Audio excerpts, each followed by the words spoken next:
Okay, we're here at the Royal Geographical Society at Explore 2019.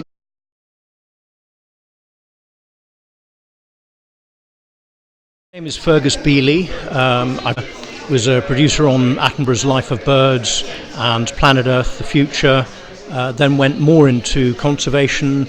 I work as an ambassador for Steps Travel, and I'm a fellow of the Royal Asiatic Society and a fellow of the Explorers Club in New York. Got to ask. I've just bought a splash map, but it's in the form of a balaclava, and on the map it has a very detailed section of the Brecon Beacons, and particularly one part which is the mountain called Penny Fan, which I've run up and down many times in the distant past and the recent past, and it's really fun to have a record of that journey around my neck, not just on future trips up Brecon Beacons, but also to share with my friends and family. And we're joined by Matt and Rhys as well. Can you just give us a quick potted history of what your project was and how you found your way? Sure, okay, so we're the first people to ever go around the world on a scooter and a sidecar, is what we can say now. Around the world, the most inappropriate mode of transport we could think of. And the idea was to prove that the world is a good place. At minus 40, which is not a temperature I'd like to be at any time soon. No experience of riding motorbikes before, no experience of mechanics, no experience of overlanding, and we just wanted to see if we could do it with the help of complete strangers. And especially in Russia, the only reason we managed to get across was because of the help of complete strangers. So that we found. Let's move along here and show you. This is the map that guided our trip. It is the SplashMap world map, and you can. The amazing thing about this is you can get it out on the side of the road in the worst conditions ever, and you can still plan your journey ahead. And many times we thought, got it out on the side of the road, put it on the roof of the sidecar, and to try and decide which way to go. And better still, when you forget your kit or lose your buff, especially on a motorbike, you can just wrap it round and tie it up, and you've got it. Yeah, you've got a new buff. So yeah, really handy bit of kit. Yeah, I mean ours doesn't look quite that clean anymore. But we still got it. It looks a bit more weathered. But generally it was an unbelievable bit of kit. And a great translation tool for telling Russian people what on earth you're doing in the middle of Siberia with a scooter and sidecar by pointing at where you're going. So really good bit of kit. Thank you. We've got Claire Grogan here, who is an Antarctic explorer, doctor in an Antarctic exploration last year. Claire, do you want to tell us where you've been? Yeah, so last year, at the beginning of this year actually, I was the expedition doctor for the Weddell Sea expedition, and so I was ship's doctor down on a 2.5-month expedition around in the Weddell Sea and the Antarctic Peninsula, and I was very fortunate to be given a SplashMaps tube by yourself, and that was really useful for our kind of work on the ice, keeping us warm on the outside bits of the ship. It was kind of really useful, formed a great bit of the layering system to keep nice and warm in the cold. Claire, tell me a little bit about what you've got planned next. So I'm lucky enough to be off to Norway in the spring of next year, and I'll be doing some teaching in polar medicine to help other expedition medics get out and have some adventures, have some fun in the cold. And do you think you'll be here at Explore next year?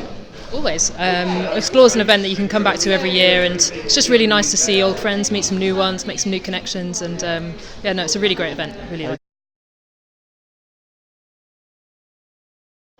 Both of us. Great. I'm here with Paul Rose. You're used to doing television, aren't you? You're dead right, I am. And the great thing is, this is Explore. I always say it's the best weekend of the year. I think I used to say it as a bit of a joke, but now we've done 43 of them. We've really got the hang of it. They all get better, and it really generally is the best weekend of the year. We take all those missing pieces in your expedition jigsaw and fit them easily with all this talent. It's a flipping great weekend. It's not just all running around going, wow, isn't it great going on trips? This is really targeted, fine technical advice, and it's brilliant stuff. And part of the fun of these maps. You bet. So have you got one yourself by any chance? I do. The good man David gave me one last year, and I went, oh, that's very nice. And it was my house in Windermere in the middle. Wow, what a lovely gift. And then about a week later, I was on a mountain bike trip and used it. It was brilliant, and it brought back a lot of memories, because when my son was 15, so when was that, 1980 something, me and him did Land's End John O'Groats, and we didn't want to do the usual 900 miles. We had 10 days, so we planned a route of around about 1,300 miles, figuring we could do 130 miles a day. So we bought these enormous maps, the big AA maps, laid them out on the floor, and then cut them into about a 2-inch strip, which was the route. And then every day, for 10 days, we had that strip in your pocket, and you kept folding it all the time. And of course it got wet, and of course we went off route, which meant we're off the flipping map. Yeah. We only had 2 inches. Now if we'd have had these things, we would have had an easier trip. You know, life would be so much better if there was fabric. And well, thank you very much, Paul. That's great. I'm so pleased you're getting something out. Keep up the great work. I mean, these are brilliant. And with me, I've got one of the people who's become one of our customers from last year's Explore. Thank you so much. I wasn't expecting to get it today. That's brilliant. Okay, sir, announce yourself. So my name's Will. I'm an international mountain leader. I'm a member of a mountain rescue team, and I run mountaineering trips in the UK and overseas as well. Yeah. Wicked. So this is our expedition to Peru, summer 2020. Kind of like southeast Peru, just up from the Sacred Valley. So kind of like, and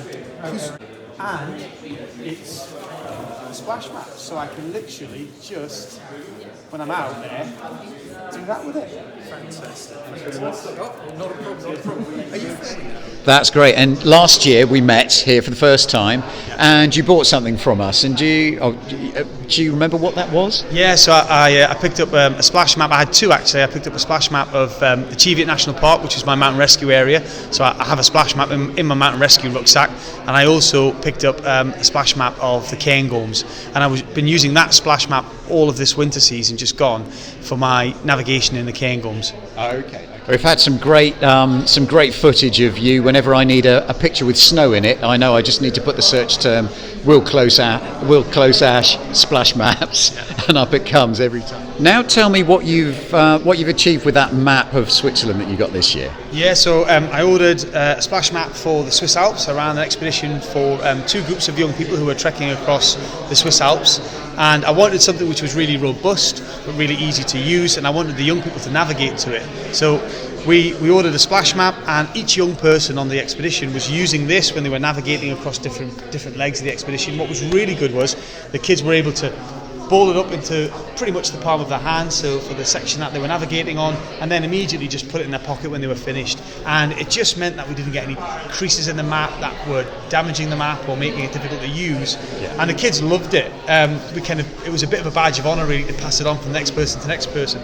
They really liked the novelty factor of it because it was a fabric map, but from my point of view, I knew it wasn't going to be damaged. And it's a 1 to 40,000 scale. It's got fantastic detail in terms of the routes that we were using. And although we were in Switzerland, all of the footpaths we were using were already on this map, so it was perfect. Fantastic. So all of those passes were already marked in on the map for you? Yeah, so all of the mountain tracks that we followed and any mountain tracks that I was thinking about following were already on the map, so it was brilliant.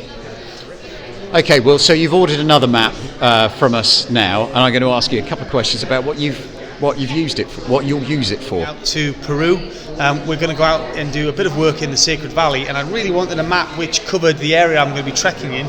So in this case, it's the Lares trek. And it's really difficult to get good quality maps of any country, particularly Peru, when you're not in that country. So the fact that you're able to produce for me an accurate 1 to 40,000 scale map with all of the routes on, all of the footpaths on that I'm going to be using is just phenomenal. So my plan is that for all of the expeditioners on the trip, we'll be able to pick up a copy of this map for each one of them and use it so they can navigate, but also as a bit of a souvenir afterwards. So it means they've got a really functional map they'll use on the expedition, but something that's really nice to keep as a nice memento of their trip. That's great. Well, hopefully they'll always remember you and associate you with it on account of it being on the map they'll keep forever. Yeah, definitely. And we've still got spaces on the expedition next year, so if anybody's interested, let us know and we can take you out there and you can have your own splash map. Okay, great. Can you just say that bit again, because I held the microphone. Oh, okay, yeah. So tell me about, can people still book onto this fantastic tour in Yes, so we've still got spaces on the expedition, so if any young people are interested in coming out onto the trip with us to Peru next year, then just get in touch, and if they do come, each one of them will get their own splash map. Okay. So, and you can check this out just by checking out Mountain Energy. That's right, yeah. If you just go to our website, mountainenergy.co.uk, and you'll see the information there. Fantastic. Well, thank you very much, Will.